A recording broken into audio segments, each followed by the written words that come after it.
1998 was the year that the film was trying to make a man out of you. Now we're in 2020. We're in an era where the film is trying to make 30 bucks out of you. Which one is better?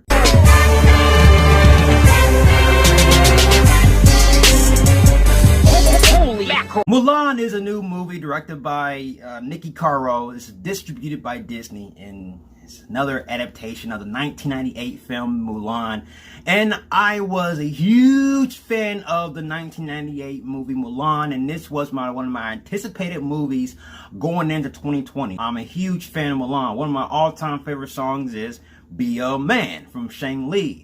Now, I'm going to get this out of the way that this movie was originally supposed to tell the realistic story of Mulan. I think there's been a lot of reviews that pointed this out, and I'm not going to base my review because of it.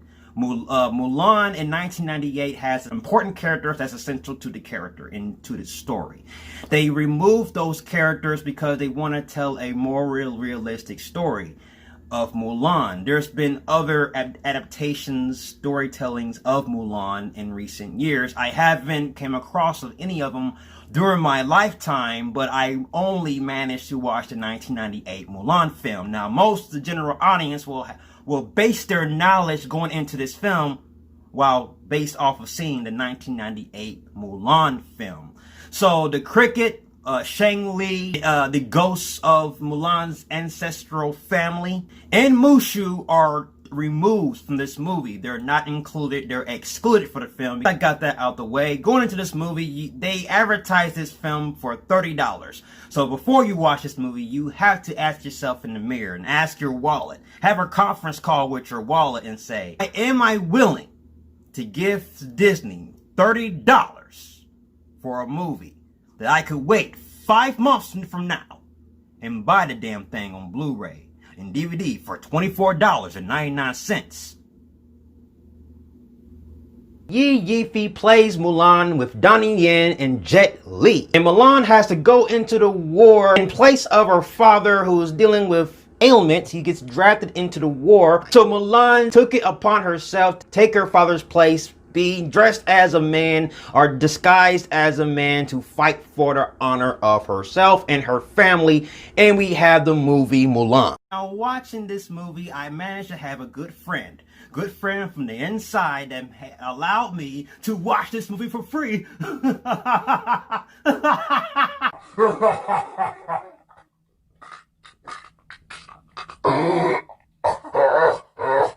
Yi Yifi plays Mulan in this movie, and I would say she was an attractive actress to play the character. Now, this is going to be a mild spoiler because this kind of irks me in a way. She has a decent performance with her character. The fight choreography of some of the action sequences was actually pretty stellar. Only when they do their hand-to-hand combat and sword camaraderie, that's it.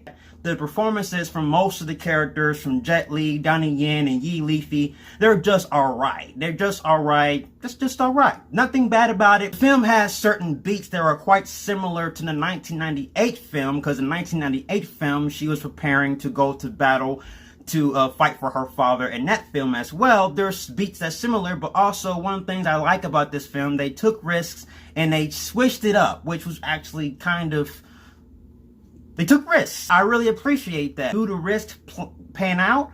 Well, that's a whole nother story. But outside of that, I did like the action sequences. I did like the fact that they took risks. They switched it up. It wasn't the same formula. It was a different take. I really do enjoy that. As I said before, this film has to take risks, but some of the risks doesn't really plan out because it just feels like the setup, doing the scene setup for most scenes, just feels like it's just being tacked on. This film was 1 hour and 30 minutes. The other film in Mulan 1998 was 1 hour and 30 minutes. Now, most of the public and the general audience will not know that this film was originally supposed to be telling the story, a realistic story of Mulan. Most people are not going to know that going into this film, so they're going to base their knowledge from the 1998 film. Based off of that, 1998 film had the similar runtime, but it has characters I once mentioned before, like Mushu, Shang Li, and also the cricket were all essential characters that added to the runtime that gave the film depth to the character development, the character progression, and also the scene structure and story plot. It added those elements. Also, by having them removing these characters, the film has to find another source of way to allocating that time to make up for the 1 hour and 30 minutes. The film doesn't have no source to accommodate the lack of loss, and it took away the energy,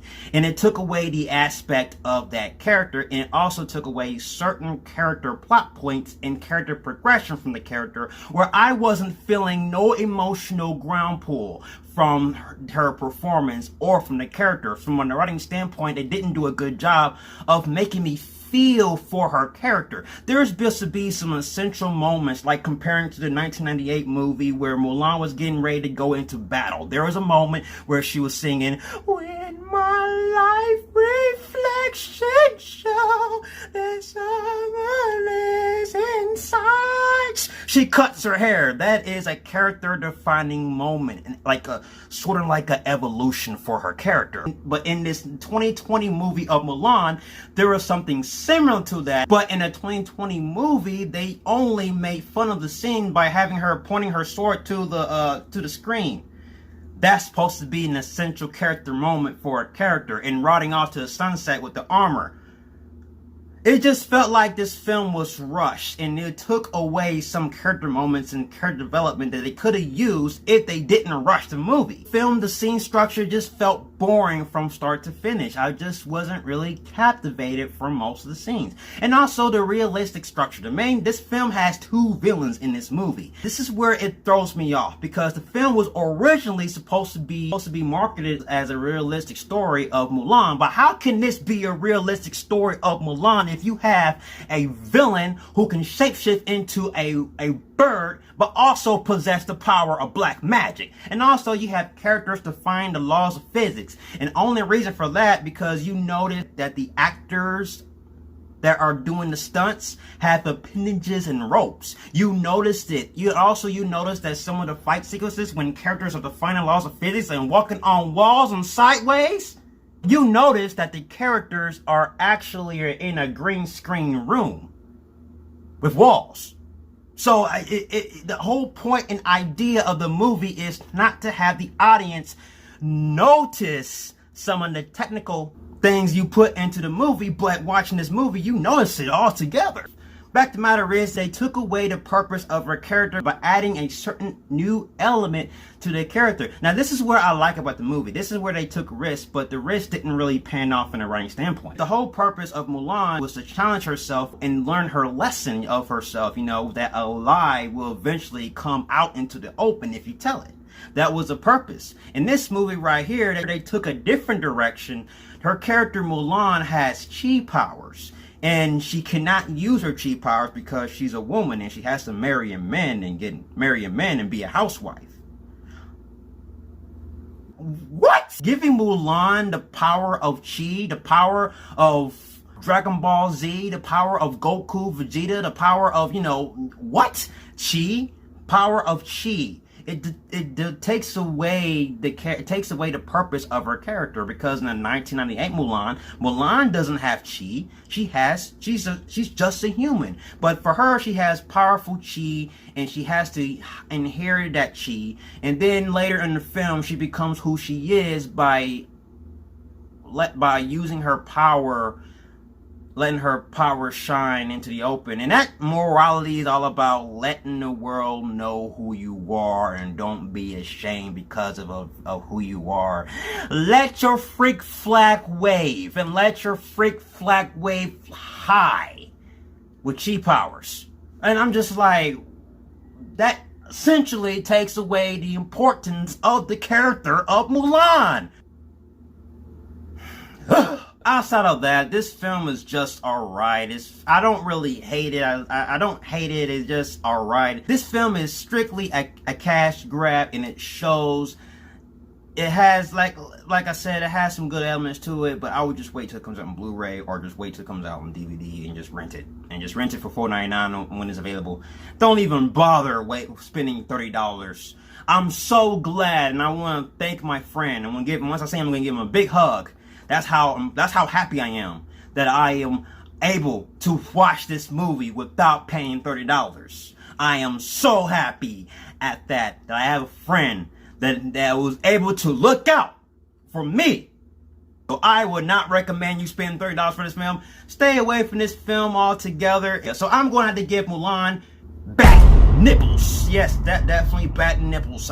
It's like it's tolerable. It's tolerable. Okay, it's tolerable. But that $30, whoo.